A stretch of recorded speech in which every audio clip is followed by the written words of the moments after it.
shoot you. Stand up in front. Thank you. Smart cop. The movie starts as police raid a place for drunkards. But inside, they only find one drunk man. He calls a police officer named Jack Mosley and gives him the job of watching the place. He says that until the other police come, don't move and don't touch anything. Jack Mosley is a policeman, but he is also a big alcoholic. So Jack Mosley finds a bottle of alcohol, gets comfortable on a nice sofa, and starts reading the newspaper while drinking.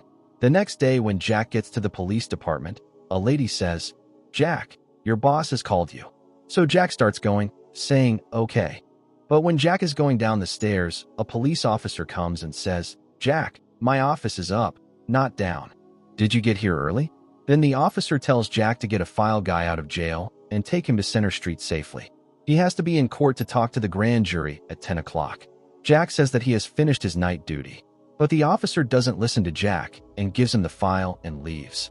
After that, Jack goes to the prison guard and gets the prisoner named Edward Bunker. And this man talks too much. Then he sits Bunker in his car and Jack Mosley takes him. And then we see that a truck is following their car. When these people were going to court, there was a lot of traffic on the road. So Bunker says to put a police light on the car, turn on the siren, and use the police power. This is what happens in movies. But Jack ignores his words and stops the car on the road and goes to buy alcohol. And when Jack is buying alcohol, a man comes down from that truck and tells Bunker to lower the window of the car. But Bunker refuses. That man was going to take out his gun and harm Bunker. Just then, Jack Mosley comes out of that liquor shop and shoots that man. And that man's head got into the car window. Then another man comes out of the truck and fires at them. But Jack was able to reverse the car and get away. And in speed, the car is taken out of here. After this, Jack Mosley goes to one place, takes Bunker, and reaches a bar through a back alley. From where Jack calls the police station and says that they have been attacked and need backup. And then Jack Mosley himself starts drinking. Then in a while, some police detectives come here. One of them is an officer named Frank, who was Jack's old partner. Frank says, "Jack, you are brave to bring Bunker here, but now we will take him to the court." And Bunker agrees with this, saying this man's mind is a little shaken. "He is a complete drunkard. I am not going with him. I am more afraid of him than goons that he may hit the car somewhere." But Jack himself decides to take Bunker to the court. So Frank tells Jack that this boy Bunker is going to speak against our partner Jerry. He had seen Jerry doing some bad business. Now if Jerry gets caught, he will take all of us down too. And I won't let that happen. We have also done some wrong things in the police job. And I don't want to go to jail because of Jerry. Frank picks up Jack's gun and gives it to one of his friends, who cleans the gun with a towel and puts it in Bunker's hand, and shoots in one side, and then puts the gun on the ground. Frank says, "Now the story is going to be that goons attacked you, and Bunker snatched your gun and made you a hostage. And at the same time, we came here and saved your life. And in all this, Bunker was harmed and Jack was saved. And by doing this, we will all be saved. Then you can live your life as you want." When these people were about to harm Bunker, then Jack took out a shotgun from the bar and was able to harm Jerry. Everyone is surprised at what happened, and Bunker also starts running out of fear. Then Jack points a gun at Frank and says, "I won't let you harm Bunker." Frank still asks Jack to harm Bunker, but Jack doesn't listen to them and starts taking Bunker from the back road. And in the bar, Frank says that Jack shot a policeman. This blame is good to harm him. At the same time, Jack asks Bunker what he is going to say against him. "What did he do? What did you see him doing?" Bunker says in fear, "I saw that a policeman was putting a gun in the mouth of a small child and saying that if you tell anyone anything, I will harm your mother." Jack says, "Congratulations. You are going to speak against the worst policeman in New York. And now he can go to any limit to stop you from reaching the court." At the same time, outside the bar, Frank and his friends are planning how to handle Jack. Frank tells a man that Jack has to reach the court before 10 o'clock. So we know where he will go. So go and find him quickly. At the same time, Bunker is very nervous, because most of the police are behind him, and only Jack is there to support him.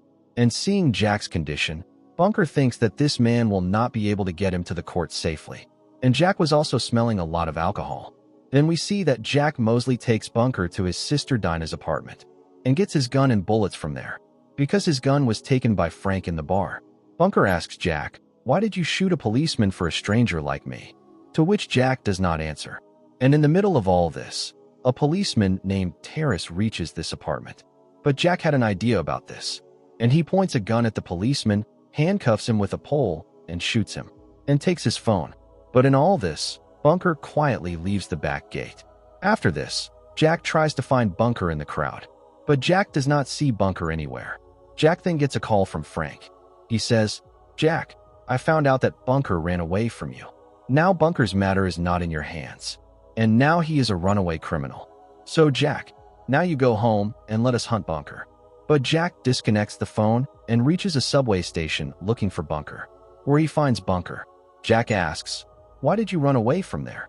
So Bunker says, "I don't trust you at all. I will go to the court myself. I am not safe with you." So Jack says, "Stupid. When I can find you drunk, they will find you easily. Let's go from here." Then these people walk ahead. On the other side, Frank calls the police station. Jack gets the location of the police officer named Terrace, from which he finds out that Jack is in Chinatown. And based on the speed, he is walking. On the way, Jack asks, "You have been looking for this notebook since morning. What's in it?" So Bunker says, "It has my future business plans. After speaking in court, I will be free, and then I am going to shift to Seattle and open a bakery there."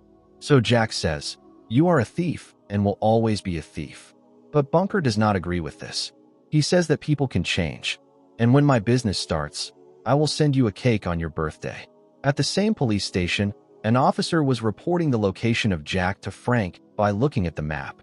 But when Frank and others get out of the car, Jack sees them in the crowd, and he takes a U-turn. But the police officers are also coming behind, and Jack understands that these people have tracked the phone and reached here. So he drops the phone on the ground and leaves, and he starts moving ahead of the building. But suddenly a police officer comes there and shoots Jack. The bullet hits Jack's hand, and he gets hurt. After this, Jack Mosley and Bunker hide in a place where Bunker was able to bandage Jack Mosley's wound. Hearing the sound of bullets, Frank and others also start coming up. But then Jack takes Bunker out of here through a secret way. But when these people are leaving a cloth factory, the police officers attack them. So they both hide in a place. Frank also comes there and asks, "Jack, why are you taking so much risk for this thief? And is it okay for you to be an enemy to us, Jack?" Frank says that because of this Bunker, the lives of 6 police officers are going to be ruined. Is this right? But Jack and Bunker start going up through a lift. Frank tells his men to seal the entire building and starts checking all the floors.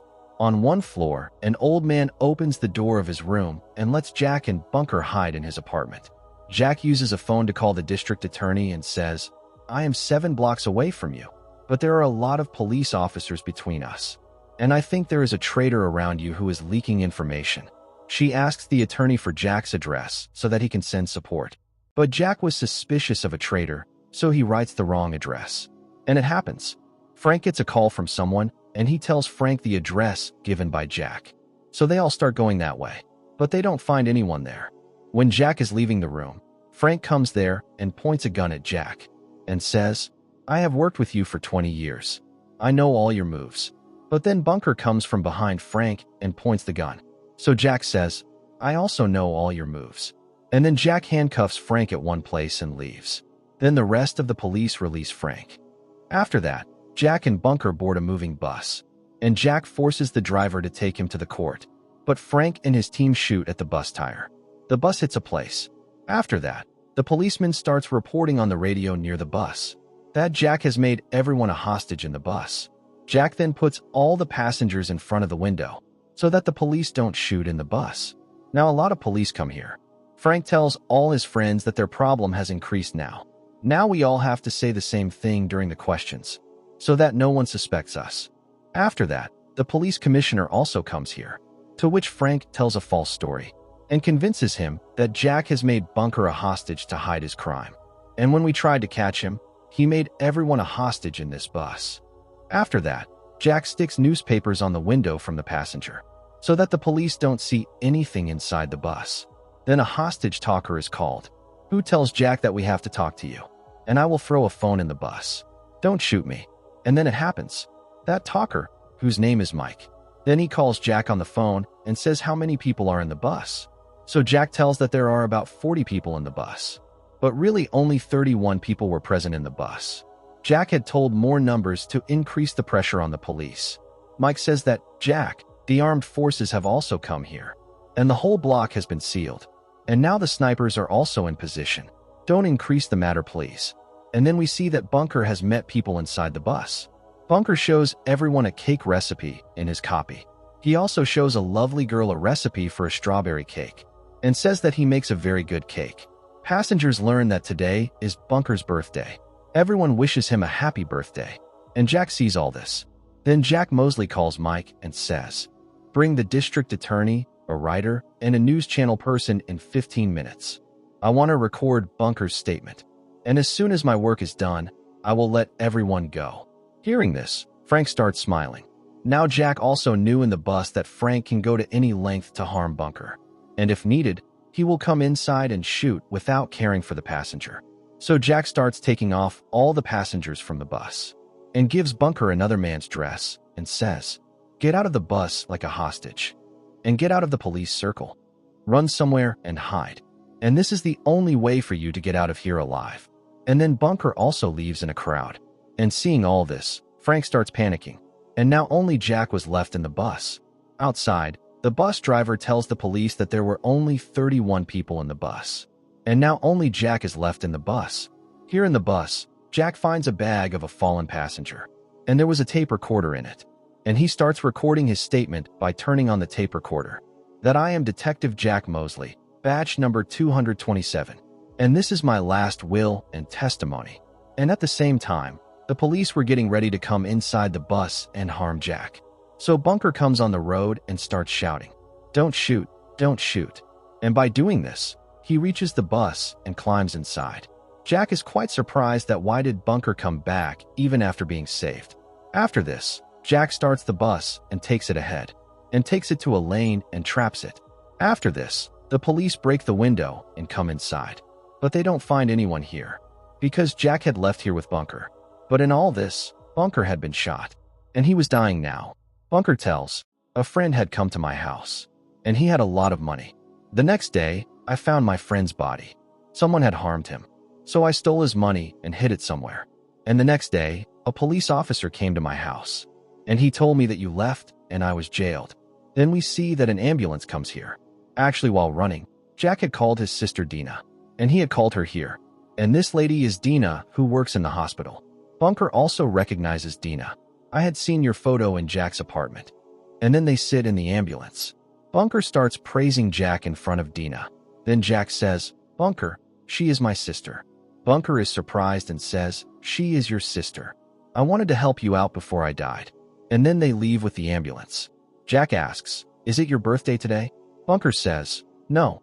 I said that to make my daughter happy. I don't even know when my birthday comes. I am an orphan, and I found out about my sister 2 months ago. She lives in Seattle, and I was going to meet her for the first time today. Jack tells her that he is not a good person. And in front of Dina's ambulance, Frank stops his car and stops the ambulance. But Frank doesn't find anyone in the ambulance. Actually, Dina had called another ambulance and had shifted Jack and Bunker in it, because Jack knew that Frank would find his sister. Then Jack tells Bunker that he is going this far, and I will go ahead and speak. Bunker is very surprised and asks why. So Jack says, I am also going to speak against the bad police. So kids, take care of yourself, and be a good person, and follow your dream of opening a bakery. And Frank comes out and tells the ambulance driver, send this boy to the bus station, and make him sit in Seattle's bus. And then Jack goes to the court alone. On the way, Jack meets Frank, who smiles and says, how is it going? Where is your witness? So Jack says, I let him go, and now I am going to confess my crime, and I will speak against all of you. Frank says that by doing this, you will also get stuck. To which Jack says that, Frank, I supported you in everything. But 6 years ago, you harmed an innocent man. To solve your case. Frank says, since that day, I tried a lot to forget that event. But I couldn't do that. And today I got a chance to confess my crime. And now I can't support you. And saying this, Jack gets on the lift. And as soon as Jack enters the hall, the police put a gun on him. But then the district attorney comes here and puts everyone's gun down. Jack says that he has proof of crimes like trying to harm Bunker. and old stealing, harming murderers and witnesses. And a lot of big people are also involved in all this. I myself and Detective Frank are also involved. The district attorney asks, "Jack, what do you want?" To which Jack demands only one thing: that all the charges of Edward Bunker be removed. And as soon as Jack takes out the tape recorder from his pocket, that's when Frank's friend comes from behind and says that Jack has a gun, and he was going to harm Jack. The sniper who had a gun on Jack, he harms that policeman and says that no bullet will be fired on Jack. And at the same time, Jack turns on the tape recorder, in which we hear the talk between Jack and Frank. And in this talk, Frank has clearly admitted his crime. Jack then gives the tape to the attorney. And after all this, we are shown the scene after 2 years. To reveal his crime, acceptance, and case. Jack had only been in jail for 2 years, and he is now coming. And we see that today is Jack's birthday too. He receives a cake, on which Jack had a message for Mosley. And seeing this, Jack understands that this cake was sent by Bunker, because it was written on it that people can change. Jack is given a letter, in which Bunker had said a lot of nice things. After this, Jack gets a photo with this letter, in which Bunker was smiling in front of his bakery. And in the name of his bakery, Jack's name is also there. And Jack takes a photo with this photo, in the memory of his friendship. And with this scene, this amazing movie ends. Thanks for watching.